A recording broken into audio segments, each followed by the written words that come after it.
Good evening and welcome to our September SEA stream. Let's keep it real. I'm Lynette Stevens, Director of Shale Energy Alliance, and thanks for joining us tonight.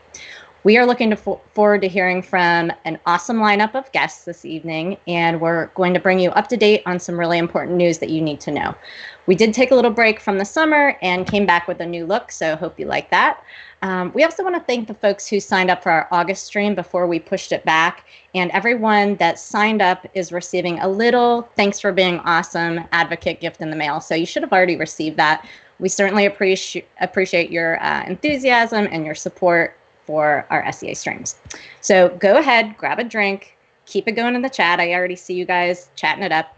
And I am going to kick this over to Brittany to get this started. Hello, everyone. Lovely to be back with you. Great news. I am still in my dining room where I am trapped. No, just kidding. I've been out and about, but it's good to see you all once again.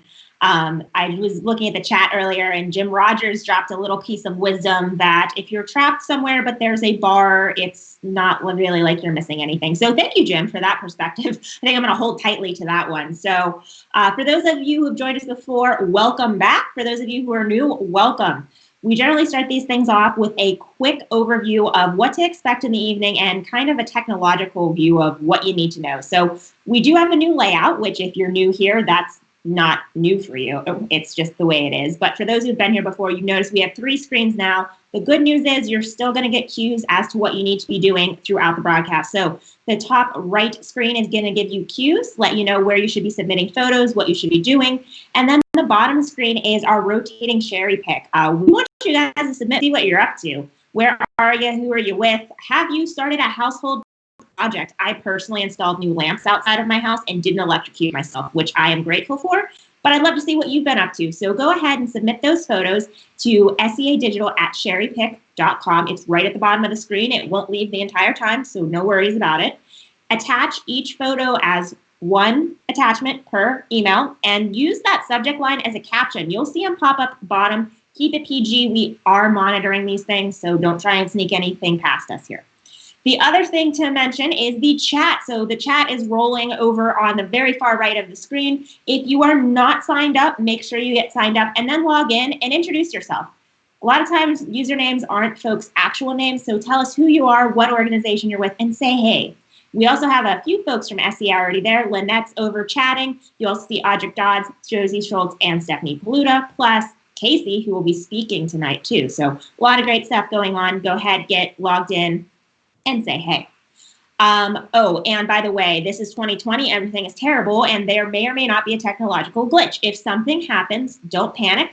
If you're on the Twitch app, go ahead, close out of it and come back in and join. If you're on a browser, hit the refresh button. That should help. If it doesn't, well, pour yourself a drink and you're good to go. We hope we'll be with you all tonight, so it's not a problem whatsoever, but try the refresh, turn it off, and then turn it on again, as all good IT people have told me throughout my career.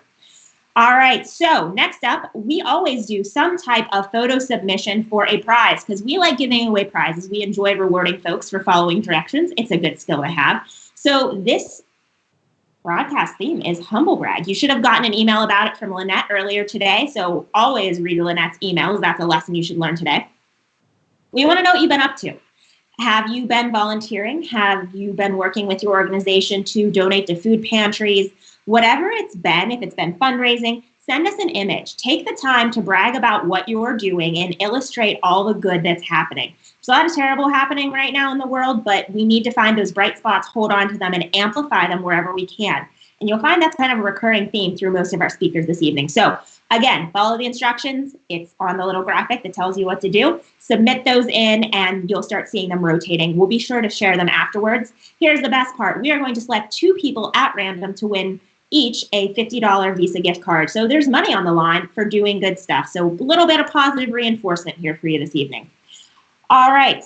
I think that's all of the technological things out of the way. Everyone seems to be getting along well in the chat, except for people who are pretending not to know who Audric is. So I'm just going to let that one go.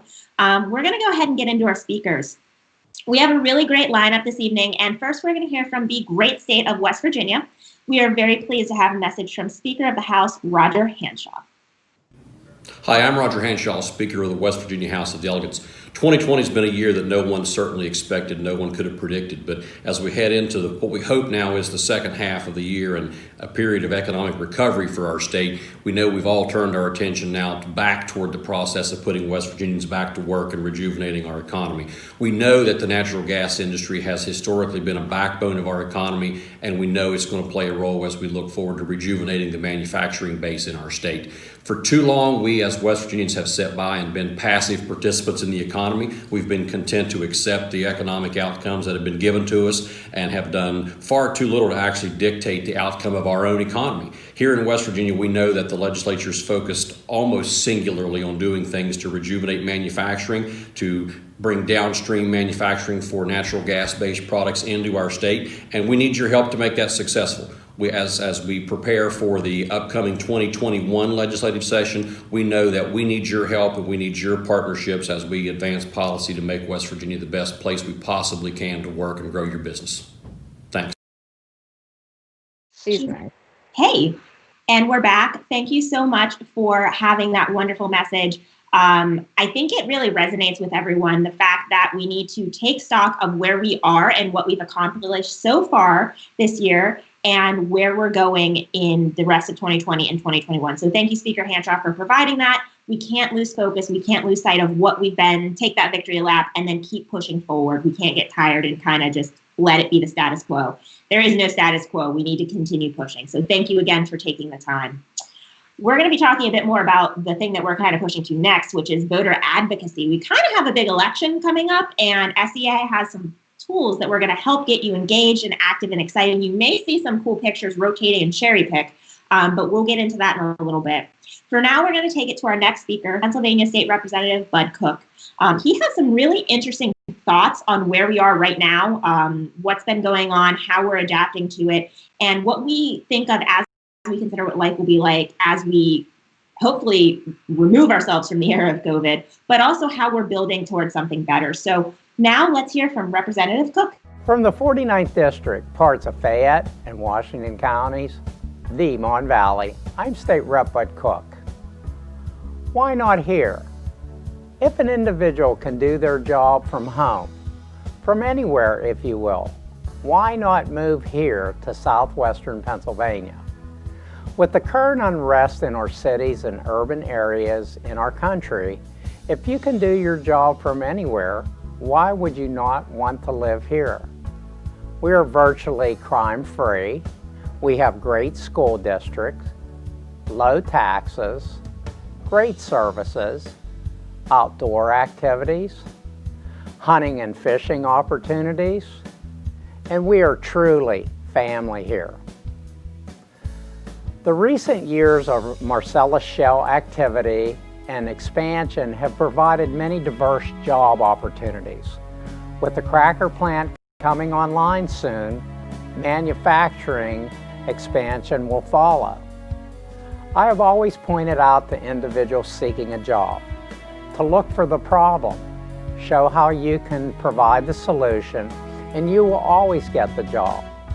Our area offers a solution to many seeking a different environment to raise a family. We have the solution to their problem. For far too long, we have talked about what we don't have. It's time to promote what we do have. From the 49th District, where it's always a great day, State Representative Bud Cook inviting you to not only visit, but move your family here today. God bless.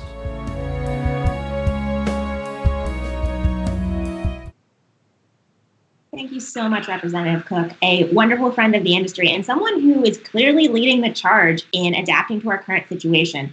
It's a wonderful skill to be able to take challenges and reframe them as opportunities. And you definitely heard that in the last message. And also, how spiffy was that message? Let's talk about the production value on that. That was phenomenal. Thanks for being a good, positive leader in moving forward and figuring out where our path is. And thank you so much for your message this evening. All right. And now it is time for everyone's favorite random award. If you're new here, welcome. If you're not, you know what's coming up. It is time for when we award you for actually registering for an event and showing up, because that's important. So you're going to see a randomizer scroll through everyone who is registered for this evening's event. And at random, someone will be selected as the winner, because advocacy, again, is not just about talking about things within your friends and family and doing nothing. It is about showing up. It's about voting. It's about filling out your census. And it's about submitting testimonial or just providing that expert insight that we all have, right? So make sure you're doing that. Make sure you show up. Josie Schultz won. I don't know. Ethan, can we start that again? I think that's not fair. We know her. It's rigged. It's rigged. We're going to do another one. I'm sorry. Bear with me, folks. We're going to get a new winner here in a second. I promise we didn't stack the deck with her name like 40 different times. That totally wasn't a thing that happened. All right. We have instead Pamela Bourne. Congratulations. You are the actual winner. Boo to Josie for trying to get one over on us. We know better than that. This one time, Curtis Wilkerson won something, and that wasn't really right either. So, Pamela Bourne, congratulations. In all honesty, we're going to reach out to you. I even tell you the best part. You win a $150 Visa gift card, because we are fully in advocacy mode here at SEA. We are really all about showing up. Thank you for still showing up. Easiest prize you ever won. All right, congratulations. We're building off the randomizer as we talk about voting, because we have a really cool initiative to share with you. You've probably seen some images rotating in Cherry Pick, but we've talked about voting. I've seen chants in the chat about voting, and that's where we are right now. So earlier this year, the folks at SEA set a goal of having 50,000 energy voters cast their votes in the next election, which sounds like an overwhelmingly crazy amount. But it really isn't. When you think about the energy industry in this basin and actually across the country, how many folks are employed here? Millions of people are employed in the supply chain. Everything from E&P companies, midstream, you have contractors, water haulers, everything, power generation, labor unions, they are all energy voters. It matters to them, their job, that energy infrastructure is built in a safe and responsible manner, that it continues to be produced domestically. You're all energy voters. Congratulations. So we have started the I Fracking Voted pledge. It's really simple. Go to the link that's on the image, or go ahead and click the one that's going to be dropped into chat and pledge to vote. Here's the best part. You get free swag. We all know that our favorite part of voting is going to the polling place and getting your little I voted sticker and wearing it proudly all day. Well, here's kind of what we did. We threw the word fracking in the middle, so you're going to get 2 stickers that say I Fracking Voted when you pledge. It's great. And one is reflective and non-flammable, so technically it's safe for hard hats, but definitely listen to what your company policy is on that. All you got to do is pledge to vote, get the stickers, show them off on social media, stick them to different things, be proud to be an energy voter, and then share pictures with everyone and get more people to be energy voters. It's a really great program. It's a really fun one, especially now since we're socially distant, but sign the pledge and then go fracking vote. Cool.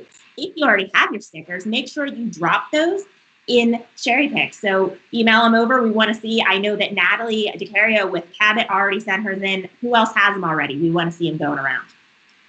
Speaking of photo submissions, we will remind you a few other times throughout the broadcast that there's still time to get in your humble brag photos. So make sure you're emailing them in to seadigital@cherrypick.com. Make sure you attach them. Don't forget the attachment. That's important. And we'll get those rotating as well. All right, so we've done kind of the fun stuff, and it's always fun when someone says, I fracking voted. I mean, it's a joy to say. Say it to yourself at home, I fracking voted. Like, how great is that? But we're here today to keep it real. So when we came up with the concept for tonight, it really was about what's going on around us. Oftentimes, we're getting hit with rashes of bad news and ridiculous studies and quotes by politicians about how terrible the industry is, and it's all downhill and they don't care and no one matters.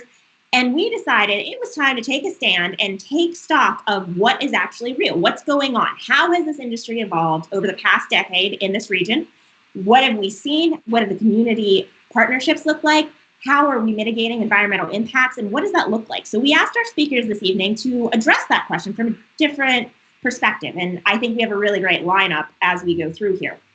But we have to keep in mind, this industry is absolutely going to be used as a political football moving into this political election, and it will continue to be forever. It is now political to be pro-energy, and that's fine, but it means that we need to be vocal and advocates on our own behalf, telling our good stories like humble brags, for example. So all of that said, I'll pop off the soapbox for a hot second and introduce our next speaker. So we actually have him in the chat floating around. He may be anonymous now and just like hiding because he's coming up.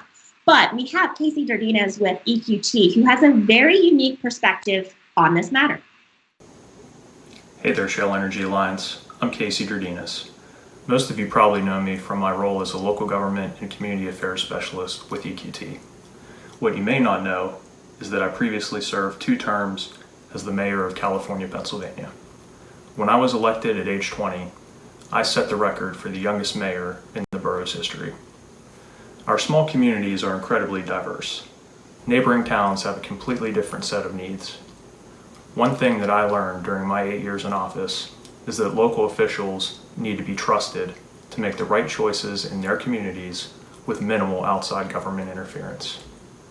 When it comes to zoning and land use, we as local officials are here on the ground and best equipped to decide what works and what doesn't. Our citizens are employed in the gas industry, lease their mineral rights, and benefit from low energy costs. As good stewards of our communities, we need to protect the livelihoods and property rights of our citizens. Municipalities can work directly with the gas industry to figure out what works best in an area. My role at EQT, and that of my 2 colleagues, is to work with community leaders, ensuring that industry operations cause as little impact as possible. Based on the needs of a particular area, we can tailor our approach to mitigating common concerns like noise and traffic. By working closely together and keeping the lines of communication open, issues can be resolved before they become problems. Thank you to everyone for joining today and for your support of the industry. Stay safe out there. Thank you, Casey, for sharing your story and your experiences. And also, did I mention he's in the chat? And I'm pretty sure people are volunteering to run the Casey 2020 campaign, so I'm appreciating that.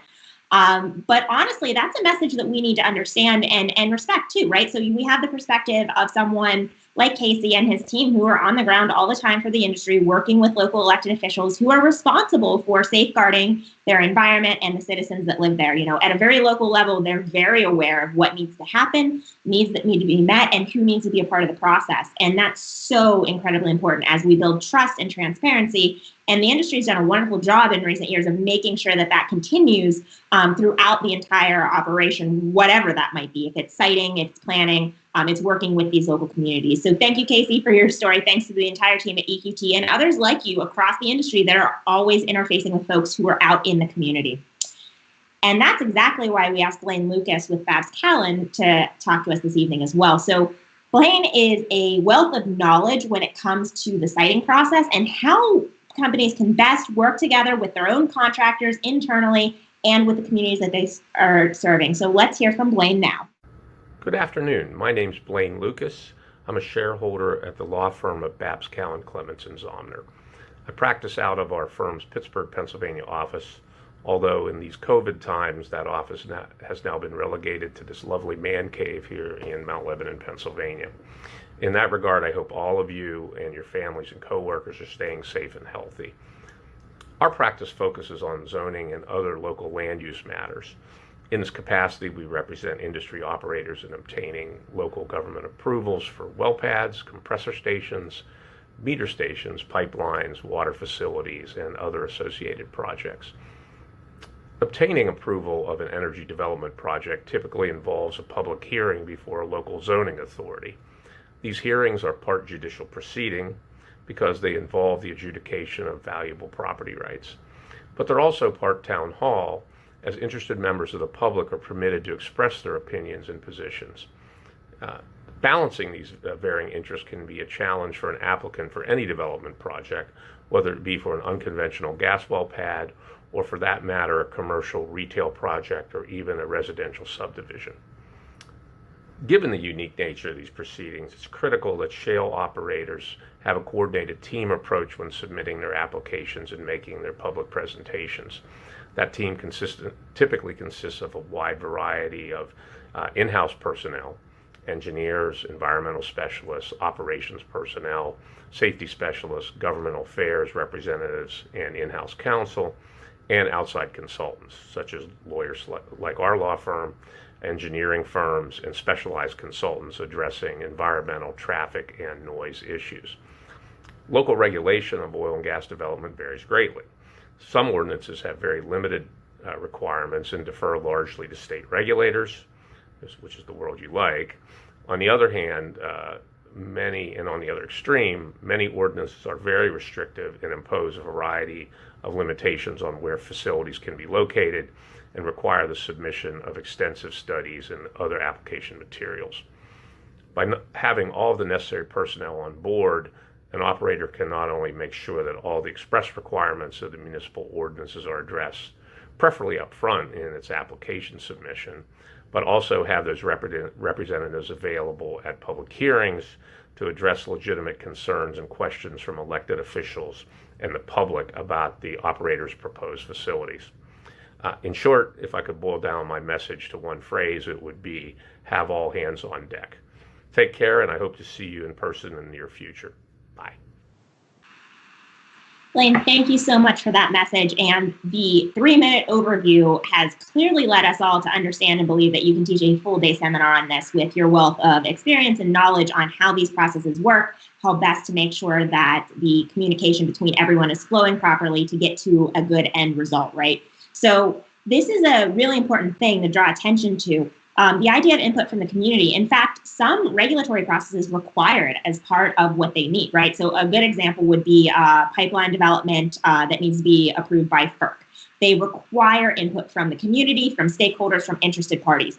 And oftentimes, when you're part of the industry, you're like, oh, that's that project. Or even if it's in your community, maybe you're not paying as close attention to it because you're not directly involved. But the reality is most of these projects, they welcome input from experts, which that's you guys. You're in this industry. That's what you do day in and day out. So look for those chances, those opportunities to interact, to have your testimony featured, to write a letter of support, whatever it is, and be an advocate in that way too. There are always opportunities all across the basin. Tons of infrastructure pipelines come to mind, but all types of projects need input from the community, especially if it's in yours. So have those conversations, give that feedback, make sure we're getting the best quality project we can, and look for that wherever you can. Our next speaker is actually one of those experts. We have David Wade from Gutman Energy, who is going to be providing a really cool perspective. He's going to illustrate the connection that really honestly flows from EQT as the company that Gutman Energy works for. So it's that relationship between the client and the contractor, and how cultures of safety and respect for the environment, they're not just developed within each company itself, they're also shared amongst companies. So it's kind of like a giant ecosystem of companies working together, making sure that other folks are to standards or above. And David just has a really great perspective on this. So with all of that said, take it away, David.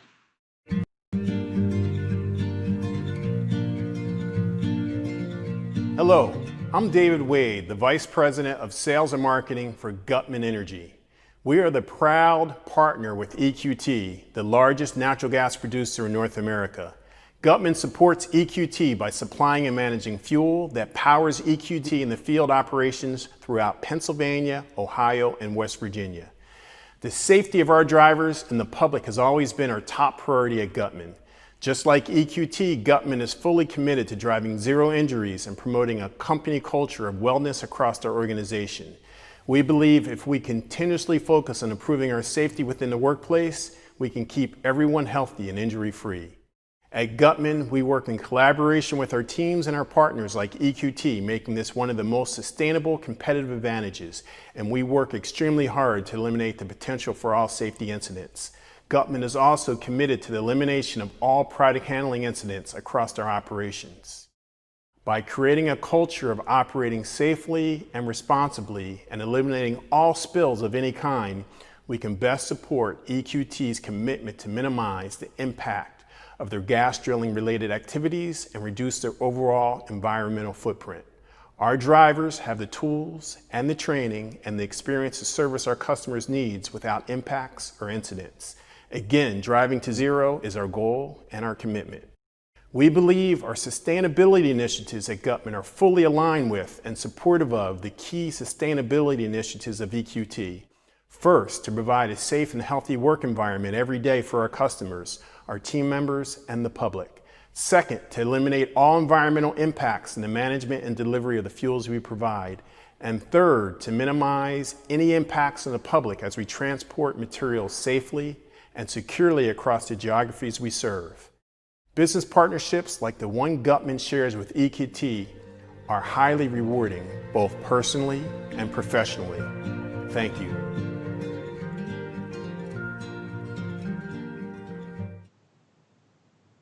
Thank you so much, David, for highlighting that relationship and giving us some insight as to what that looks like. Again, it's so clear that priority number one is respect for the environment and for safety of people, if they're folks on site or the community as a whole. Those are the number one priorities, right? And it's worth repeating again and again and again. And unfortunately, because of some of the news that comes out all the time, we have to repeat that again and again and again.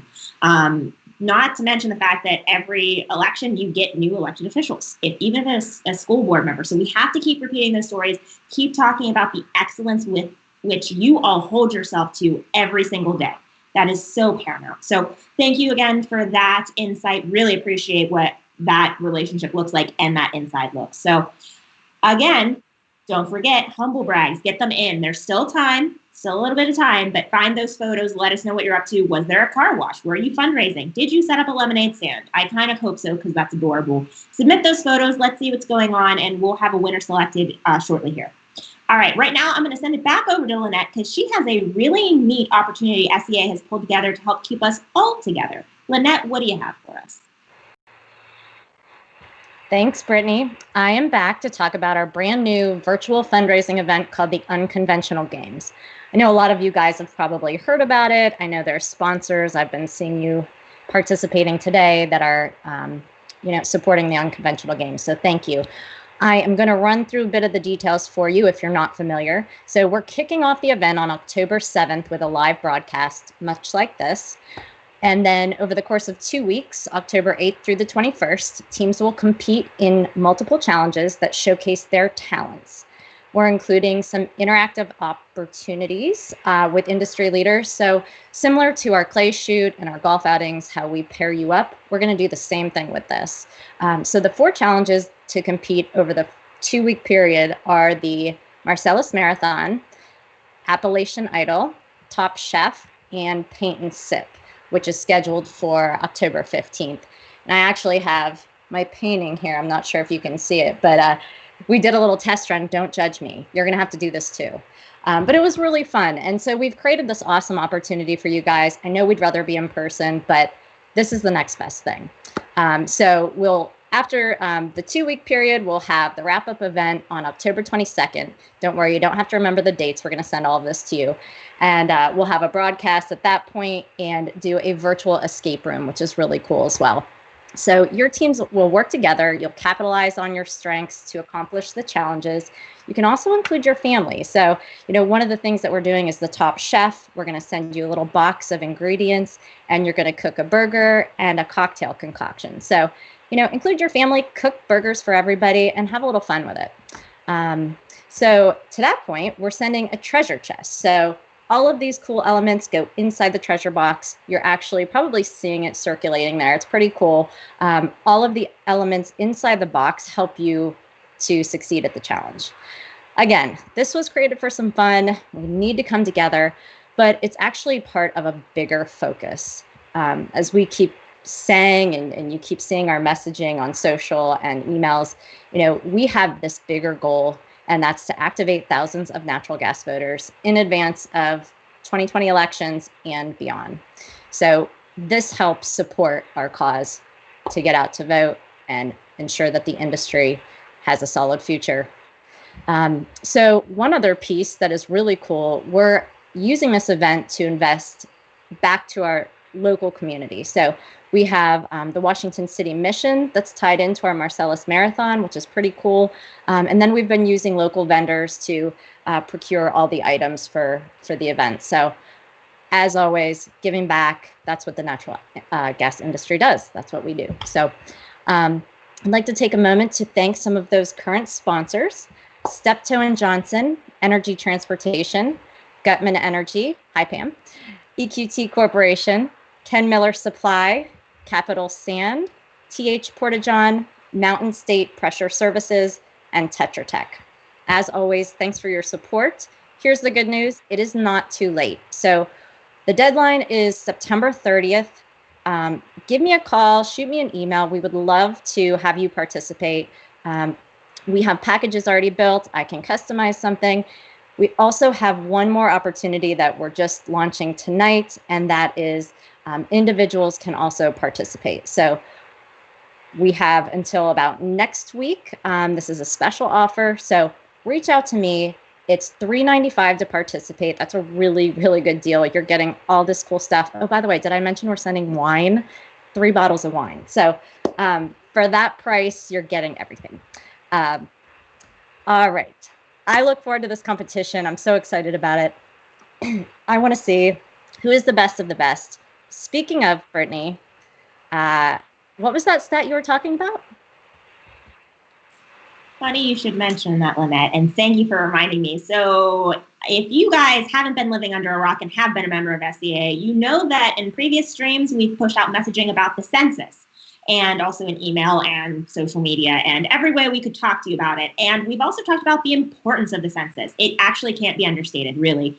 Every 10 years, they take account of how many folks are where, and from that information, we get an output that determines your representation in government, which is kind of a big deal, and funding for the next 10 years. So this is important. We were all about making sure folks got out there, and y'all can see the graphic that's kind of popped up to the right. And I would just like to point out that while SEA does not take sole responsibility for those numbers you were seeing, look at West Virginia. Number 2, you are now tied with Idaho. Now, this has been fascinating for me because Governor Justice recently came out and was like, we have to beat those potatoes, or something to the effect about the folks who live in Idaho, because he wants to beat them on their response rate. Just a couple of days ago, you were lagging by 0.2%. You're up. You're neck and neck. It's 1 and 1. It's not 1 and 2. It's 1 and 1. So congratulations to everyone who lives in West Virginia and actually submitted your responses. Great job. Phenomenal. Take a lap. Take a lap. If you know someone who hasn't, go harass them, because you can do it. You can be number 1. I believe in you. The other part of this, and I don't mean to be that Debbie Downer, and my home state of Pennsylvania, but I don't exactly see Ohio and PA on that list, and that's not great. So, guys, submit your responses. It takes 10 minutes or less. 3 ways to do it. You can go to census.gov, fill out the information. It's really easy, really important. And then again, go harass other people you know who haven't done it yet. This is huge. This is easy. And it's another way you can be an advocate. But again, congrats to the folks in West Virginia. I hope tomorrow you overtake it. We'll give you an update in the morning email, actually, if we have one, because this is great. Like, this is coming down to the wire. 99.4%. When's the last time you saw that completion in anything? Like, that's just amazing. I'm sorry. Y'all blow me away. Congratulations. All right. Ramping down now. I'm just so excited. Remember, get your humble brag photos in. I'm going to remind you, because after these speakers, we're going to pick a winner. So make sure you get them in. This is your last call. Whatever you have, whatever you've been doing, however you've been giving back to your community, yourself individually, as a family, as a company, as an organization, we want to see them, so get them in. Our next speakers are folks that we asked to give us a perspective from a producer, right? So natural gas producers in the region. And we asked them a very tough question. Can you talk about how you've seen the industry adapt and get better in the last decade, and how you've been investing in the community over the last decade? And somehow they kept their answers to 3 minutes each, and bless them, because I know that's very difficult. So we're going to hear about their legacy that they're leaving. And first, we're going to hear from George Stark of Cabot Oil and Gas Corporation. Good afternoon, I'm George Stark with Cabot Oil and Gas, and for those of you who are familiar with Cabot, you know we're a producer of natural gas here in the Marcellus. For those of you that don't know Cabot, we are an operator in Susquehanna County, Pennsylvania. Susquehanna happens to be the largest producing county of natural gas, and Cabot is that producer. So with that said, we're one of Pennsylvania's largest producers of dry natural gas. Gas that's ready to go to market and power this economy post-COVID. But today we're here to talk about the innovation that we bring as a company and an industry. And one of the things that, for those who are familiar, is it's very rural in Susquehanna County.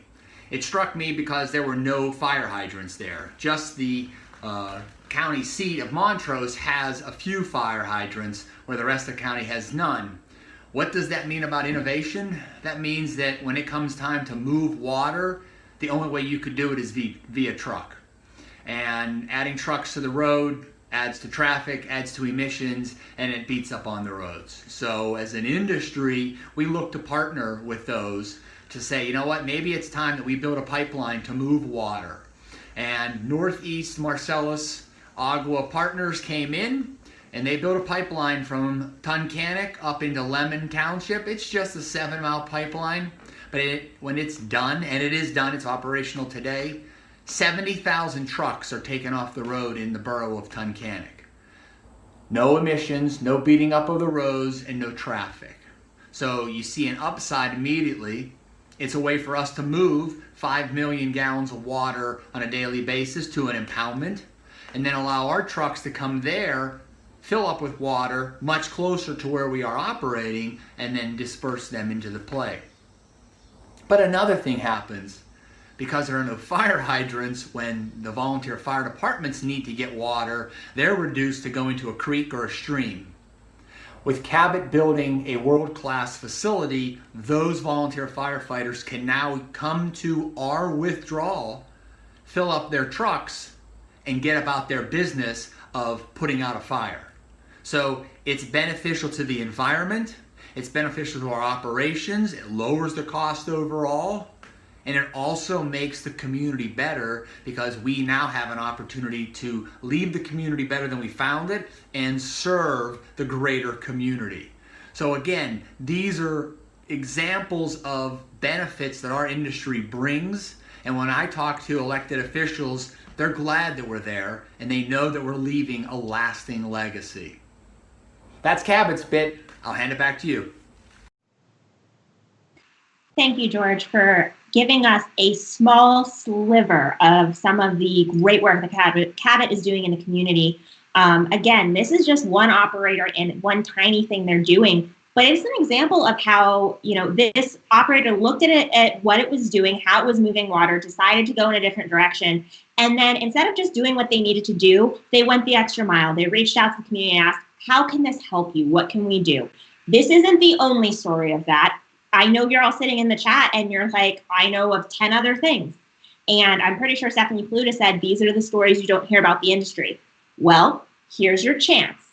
Tell these stories. Take these stories. Share other people's stories. Find your own. Find different ways to tell them to everyone you can, because we have to be our advocates and tell our stories. This is where it starts. If we're not talking about ourselves, if we're not carrying our message, no one else is going to do it for us, right? So thank you, George, for taking the time to give us an example of just a really cool way that's probably saving lives. Like, just think about that. Not having to go all the way to a creek to withdraw water to fight a fire. There's a pipeline you can tap into. You know how to do it. You have permission, and you don't even have to think about it. Like, that is amazing. We want those stories. We want to know your stories. We want to help you tell those. Get the photos in. This is your last call, and we're going to go to our next speaker. So I love this. This warms my heart. We're actually going to Rob Boulware of Seneca Resources out in the field, which is a site that I haven't seen in a long time, and I miss it tremendously. So take it away, Rob.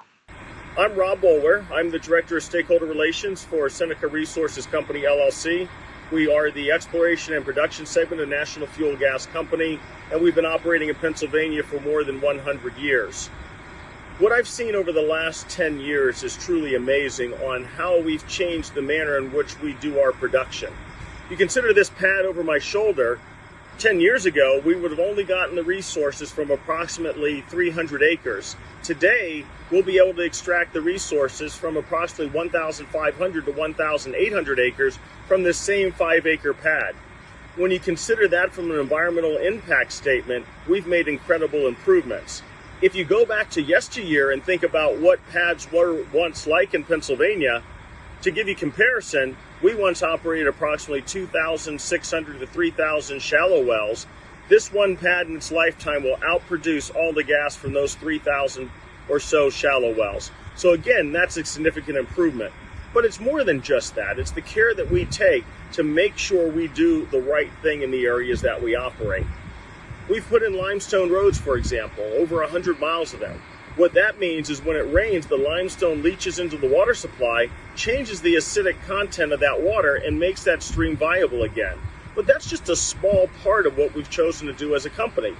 Between National Fuel and Seneca, we've invested nearly $7 billion into the economic health of the communities that we operate in.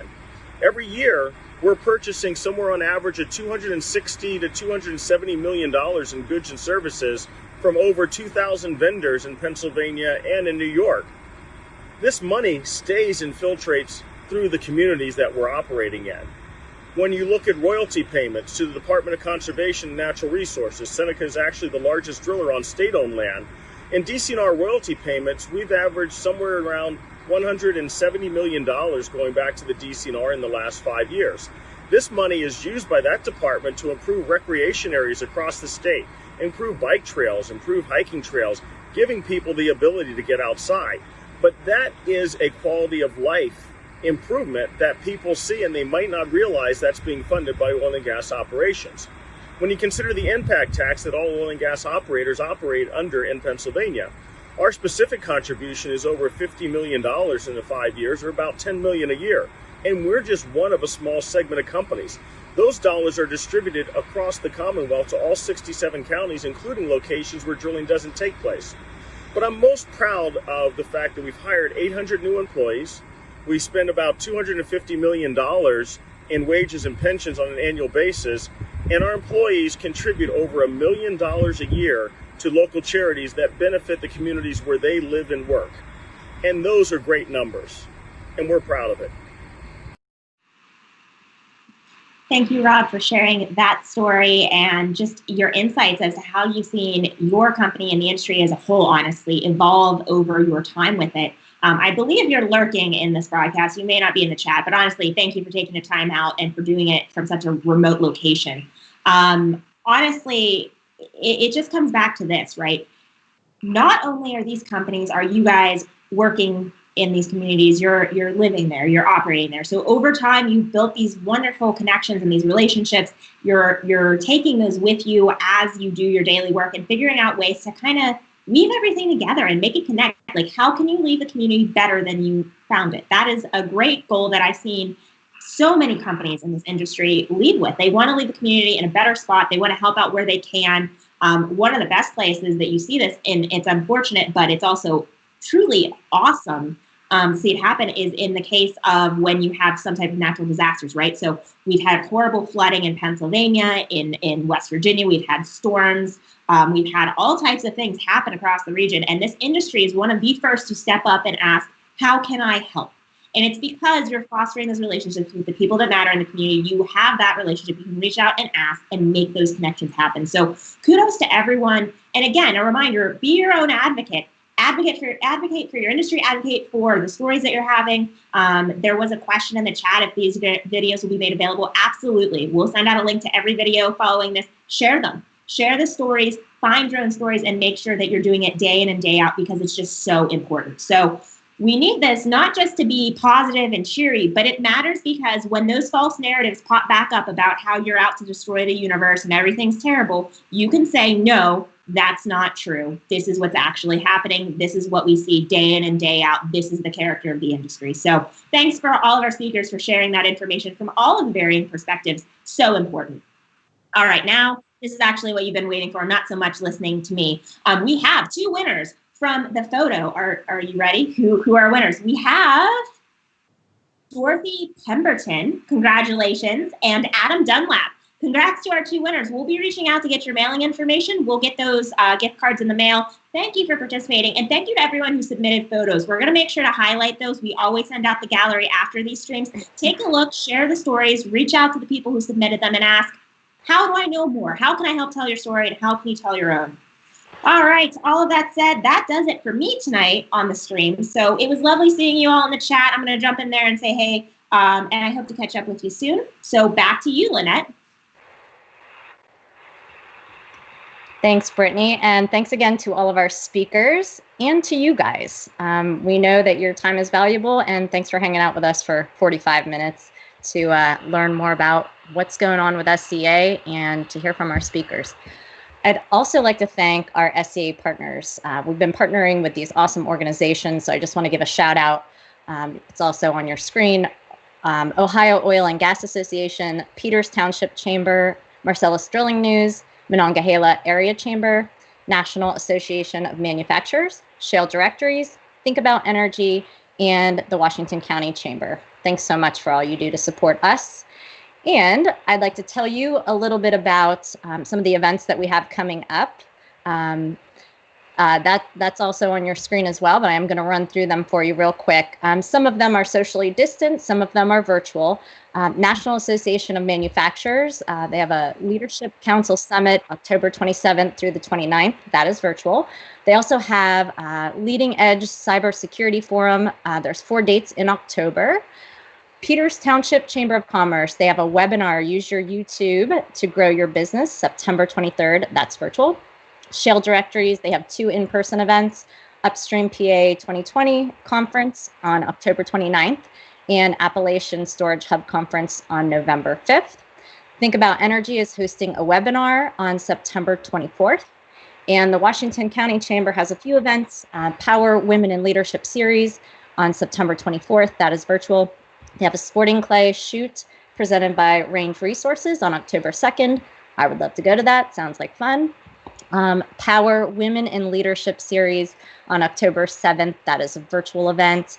And South Point CEO Association Spirit of South Point on November 11th. Excuse me. We also want to let you know that this is our final stream until December. We are going to be fully shifting into advocacy mode. So you'll still be hearing from us. We have a lot of work to do. And we'll get back together around December for some fun and games. But until then, we'll be focusing on that important advocacy work. That is our stream for this evening, folks. Make sure that you take the I Fracking Voted pledge.